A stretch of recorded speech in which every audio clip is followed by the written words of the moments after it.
अहम खबर शामिल करेंगे। टीटीपी खवारिज की सरकारी स्कूलों पर हमलों की मंसूबाबंदी। खारजी नूर वली महसूद की हालिया खुफिया कॉल पर अमल दरामद शुरू हो चुका है। 22 जुलाई 2024 को सरकारी स्कूल की इमारत को बारूद से उड़ा दिया गया। मीर अली के गांव में गवर्नमेंट गर्ल्स मॉडल स्कूल फजल इलाही को उड़ाया गया, जबकि टांक में टीचर मीरा जान को टीटीपी के दहशतगर्दों ने शहीद किया। सीनियर टीचर मीरा जान 25 साल से फराइज सर अंजाम दे रहे थे। मजीद तफसीलात जानेंगे नुमाइंदा खुसूसी सलमान आवान से। सलमान, आगाह कीजिएगा।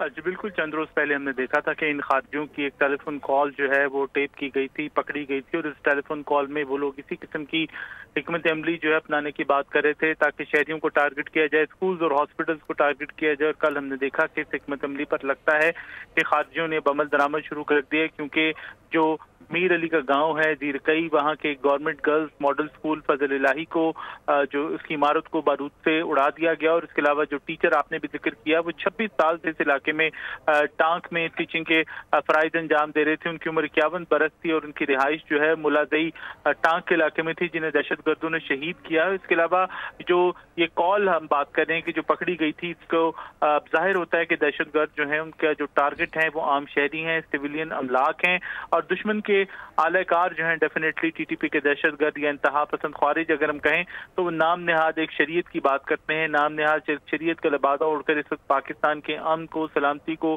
तबाह करने की कोशिश कर रहे हैं। और जो ये हालिया कार्रवाइयाँ सामने आई हैं स्कूल्स के खिलाफ या शहरियों के खिलाफ, वो बहुत ज्यादा आप कह सकते हैं कि अलार्मिंग है सिचुएशन, क्योंकि डीआई खान के इलाके हमने देखा कि करीब शमोजई के अंदर भी इन्हीं ख्वारिज की जानिब से जो बेसिक हेल्थ सेंटर होता है या रूरल हेल्थ सेंटर होता है वहां पर हमला किया गया, आम शहरियों को निशाना बनाया गया, मर्द और खवातीन इस हमले के अंदर शहीद हुए। और अब फिर स्कूलों या जो पब्लिक के वेलफेयर सेंटर्स हैं वहां पर हमले करना या शहरियों को निशाना बनाना जो है वो जाहिर करता है कि इन ख्वारिज का शरीयत से, इस्लाम से कोई ताल्लुक नहीं है, बल्कि ये सिर्फ और सिर्फ दहशतगर्द हैं और अपनी एक नाम नेहाद जो हुकूमत है, नाम नेहाद रिट जो है वो कायम करना चाहते हैं और रियासत को निशाना बनाना चाहते हैं। खैबर पख्तूनख्वा में अगर हम बात करें तो ये इलाका बहुत अरसे से बदअमनी का शिकार है, बहुत अरसे से यहाँ पर दहशतगर्द जो है वो एक्टिव हैं। एक जमाने में हम जानते हैं कि स्वात जैसे इलाकों के अंदर भी, सेटल्ड एरियाज के अंदर भी इन दहशतगर्दों ने काफी ज्यादा रियासत पाकिस्तान की अमलदारी को चैलेंज किया था। लेकिन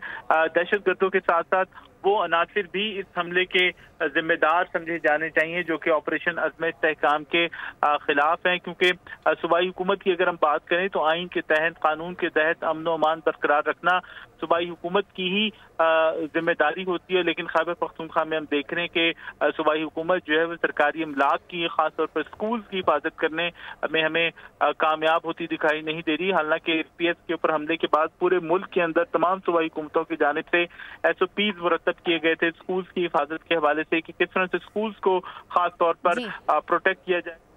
ठीक है, नुमाइंदा खुसूसी सलमान आवान हमें तफसीलात बता रहे थे, आपका बहुत शुक्रिया। सब्सक्राइब करें और बेल दबाएं ताकि कोई खबर रह न जाए।